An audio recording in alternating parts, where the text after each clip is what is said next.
මේ අතර ලසන්ත වික්‍රමතුංග මහතාගේ හදිසි වියෝව සම්බන්ධයෙන් නිවේදනයක් නිකුත් කරන ජනාධිපති මහින්ද රාජපක්ෂ මැතිතුමා එම ඝාතනය දැඩි පිළිකුලෙන් යුතුව හෙලා දකින බව අවධාරණය කරයි.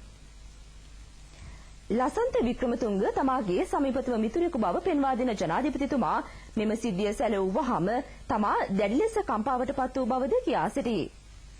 මෙම අපරාධයට සම්බන්ධ වගකිව යුතු සියලු පුද්ගලයන් ඉතා කඩිනමින්ම නීතිය ඉරහැනට හසු කර ගැනීම සඳහා පුළුල් පරීක්ෂණ ආරම්භ කරන ලෙසට පොලිසියට උපදෙස් දී ඇතැයිද ජනාධිපතිතුමා පවසයි.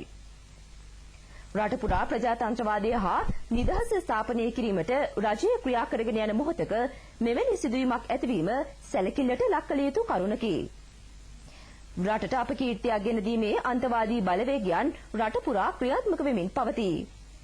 ඒ පිළිබඳ දැඩි සැලකිල්ලක් දැක්විය යුතු බවද ජනාධිපතිතුමා කියා සිටී.